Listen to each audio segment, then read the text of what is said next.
Halo semuanya, selamat datang di channel kami. Pada kesempatan ini kita akan membahas film yang berjudul Midnight yang dirilis pada tahun 2021. Film ini bercerita tentang seorang gadis muda tunarungu yang menjadi sasaran pembunuhan seorang pria psikopat. Berhasilkah ia menyelamatkan diri dari psikopat itu? Daripada penasaran, kita langsung saja ke filmnya.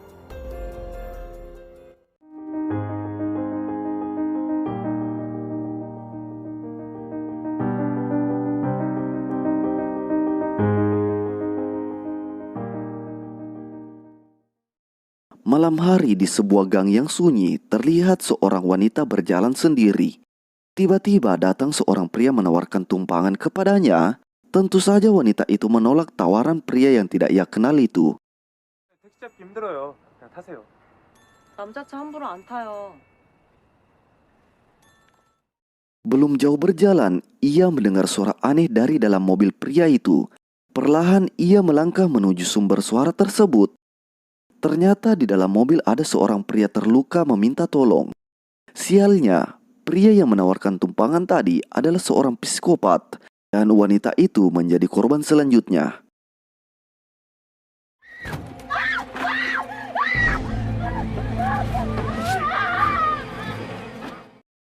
Psikopat ini bernama Dosik, seorang pembunuh berantai yang cerdik. Terlihat ia dengan mudah mengelabuhi polisi dengan berakting, seolah ia juga seorang korban dari kejadian sebelumnya. 그 새끼들 세 명이서 그냥 막 돌아가면서 미친 듯이 찔러댔어요. Keesokan harinya diperlihatkan seorang wanita cantik bernama Kyonmi. Ia bekerja sebagai customer service, layanan khusus bahasa isyarat. Karena Kyonmi juga merupakan gadis tunarungu dan tunawicara, atau dengan kata lain ia tuli dan bisu. Meskipun begitu, Kyonmi merupakan gadis yang ceria.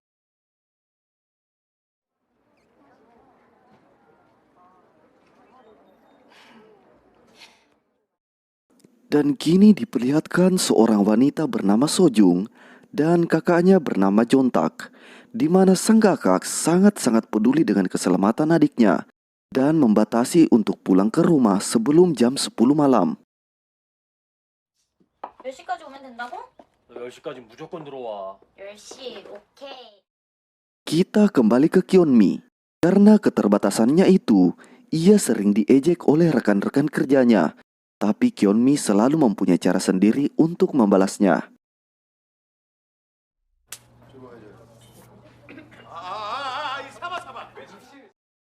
Kyonmi juga mempunyai seorang ibu yang memiliki keterbatasan sama dengannya, yaitu tuli dan bisu, di mana ibu bekerja di sebuah toko. Di suatu malam saat Kyonmi menjemput ibunya, hampir saja ibunya tertabrak karena tidak mendengar suara motor yang akan lewat. Beruntungnya Kyonmi melihat alat sensor suara dan memperingati sang ibu.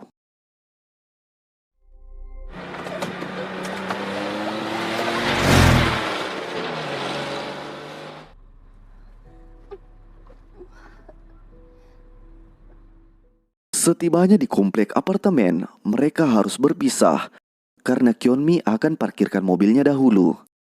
Dan ternyata dari kejauhan Dosik mengawasi mereka dan tampaknya ia mengincar ibu Kyonmi. Tapi tiba-tiba Sojung lewat di jalan yang sama yang membuat Dosik berbalik dan mengincar Sojung.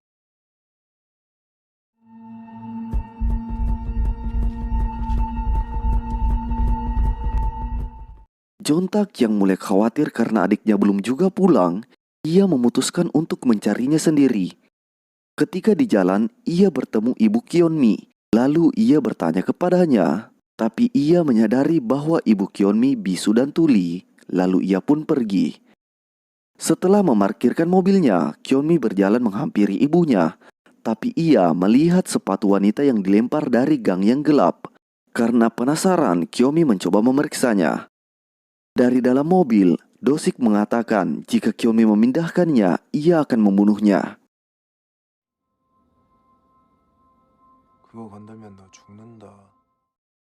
Tak disangka di dalam gang itu, Sojung yang terluka meminta tolong kepada Kyonmi. Tapi belum sempat melepaskannya, Dosik datang dan menyerang Kyonmi.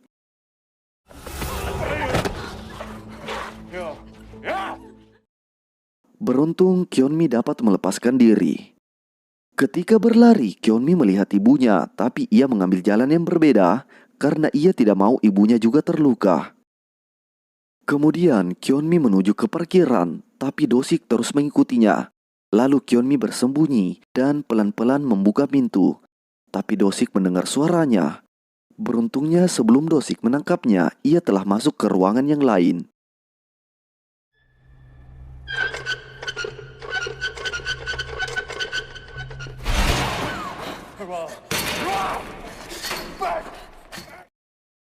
Ketika telah berada di dalam mobil, Kyonmi mencoba menghubungi ibunya, tapi ia melihat sensor suara di mobilnya bergerak.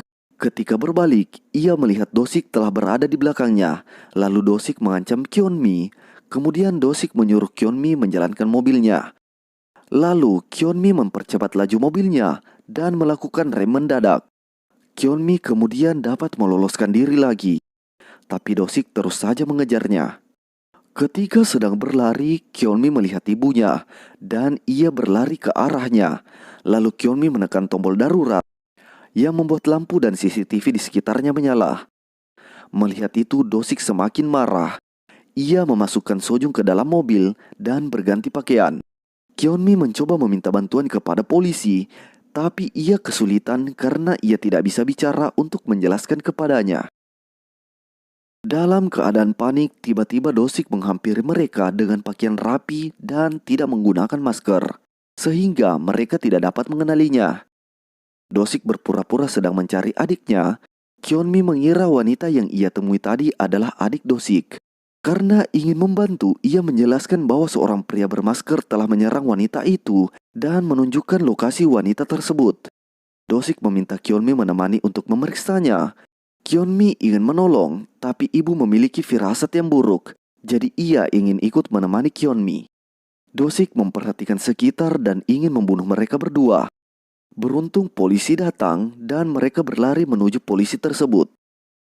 Ketika memeriksa lokasi tersebut bersama polisi, mereka tidak menemukan apa-apa. Kyonmi meminta polisi untuk memeriksa kamera CCTV. Akhirnya mereka dibawa ke kantor polisi. Tapi karena arah CCTV telah diubah oleh seseorang, sehingga tidak terlihat pria bermasker yang mengejar Kyonmi. Kyonmi terus mencoba menjelaskan, tapi polisi tidak mengerti bahasa isyarat. Kemudian Kyonmi memberikan keterangan tentang apa yang dilihatnya. Sementara itu, ibu terus mengamati Dosik dengan penuh kecurigaan. Ibu melihat handphone Dosik yang terjatuh dan melihat gambar seorang wanita dari handphone itu. Tapi Dosik segera mengambil HP itu. 이 새끼 나한테 욕했다니까. 아니 뭐라고요? 그만 좀 하세요 좀. 내가 Dosik lalu mendekat dan melihat keterangan yang diberikan Kyonmi. Ibu memberitahukan Kyonmi kecurigaannya kepada Dosik setelah melihat foto wanita tadi. 지금 나 몰래 무슨 말 하냐고요? Namun tiba-tiba Jontak datang ke kantor polisi melapor tentang adiknya yang hilang dan memperlihatkan foto Sojung kepada mereka semua. Ketika melihat foto itu, Kyonmi pun menjelaskan wanita di foto itu yang ia lihat terluka sebelumnya. Saat ibu Kyonmi ingin memberitahukan mereka, Dosik lalu mengancamnya agar tetap diam dan memperlihatkan tas yang berisi senjata tajam. Dosik lalu menyerang Jontak dan terjadilah pertarungan antara mereka berdua.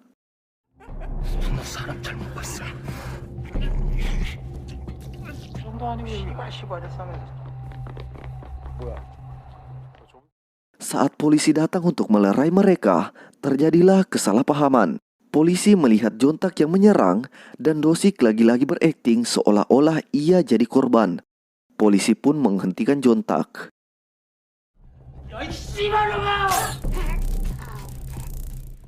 Melihat Dosik keluar dari kantor polisi, Kyonmi pun kaget. Lalu ia mencoba menjelaskan bahwa pelaku sebenarnya adalah Dosik. Tapi polisi tidak memahami apa yang dijelaskan Kyonmi. Setelah mereka berkumpul, Jontak menjelaskan kepada polisi bahwa pelaku sebenarnya adalah Dosik. Menyadari itu, polisi meminta maaf karena kesalahannya itu. Lalu mereka pun pulang ke rumah.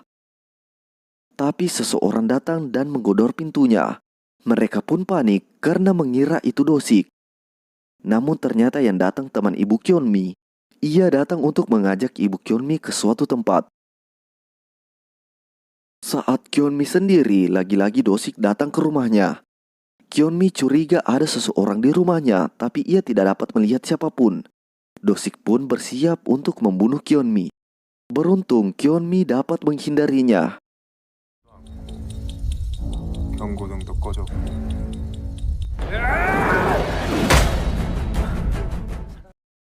Lalu Kyunmi meminta tolong kepada Jontak dan mengirim pesan kepada ibunya untuk tidak pulang ke rumah. Tapi ternyata pesan itu Do-sik yang membalasnya. Dalam keadaan yang terdesak, Kyunmi pun melarikan diri untuk melompat keluar dari dalam kamarnya. Walaupun sempat tertangkap, Kyunmi dapat melepaskan diri.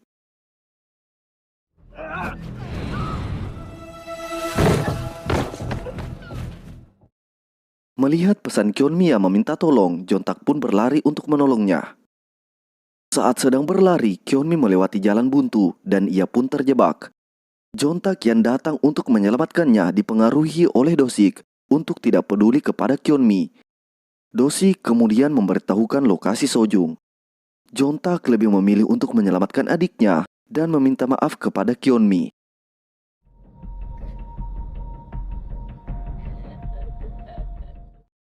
Tapi ternyata Do-sik memberikan alamat yang palsu dan Jontak tidak menemukan Sojung di tempat tersebut. Di sisi lain, untuk kesekian kalinya Kyunmi berhasil lolos dari Do-sik. Saat Kyunmi berlari, ia melihat Sojung keluar dari dalam mobil dengan kondisi yang terluka parah. Mereka berdua pun bersembunyi, tapi Do-sik terus mencarinya. Sadar akan ketahuan, Kyunmi memberikan handphonenya kepada Sojung untuk menelpon Jontak. Lalu Kyunmi berlari untuk mengalihkan perhatian Do-sik. Berkat pertolongan Kyunmi, Sojung berhasil diselamatkan.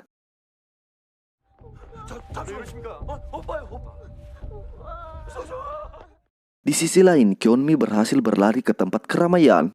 Tapi bukannya takut, Do-sik terus saja mengejarnya. Kyunmi mencoba meminta pertolongan orang di sekitarnya. Tapi tidak satu orang pun yang memahaminya. Bahkan orang lain takut kepadanya karena Kyunmi membawa senjata tajam. 내 동생이니까 건들지 마요. 내가 사람들 놀래니까 내가 그러는 거지. Walaupun sempat kabur lagi, tapi Kyunmi berhasil tertangkap oleh beberapa tentara di sana. Kyunmi memohon agar Do-sik tidak membunuhnya.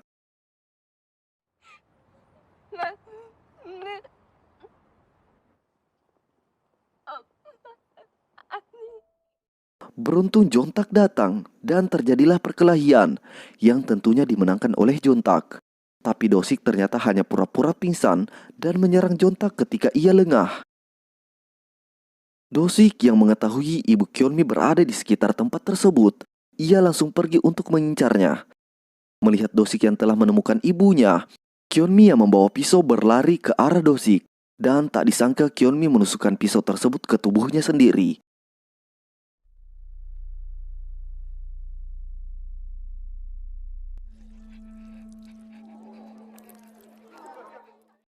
Ternyata Kyunmi melakukan itu agar orang di sekitarnya menganggap bahwa Do-siklah yang menyerangnya. Dan benar saja Do-sik pun kebingungan, alasan apa lagi yang harus ia buat. Kyunmi pun memberikan salam perpisahan kepada Do-sik, yang membuat Do-sik marah dan ingin menyerangnya. Tapi polisi menembaknya, Do-sik pun tewas di tempat itu.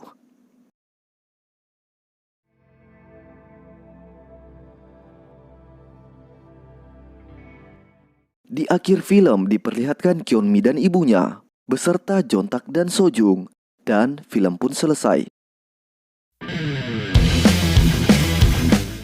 Jika kalian suka filmnya, jangan lupa dukung channel ini dengan menekan tombol subscribe dan like videonya. Nantikan film-film menarik lainnya dan sampai jumpa.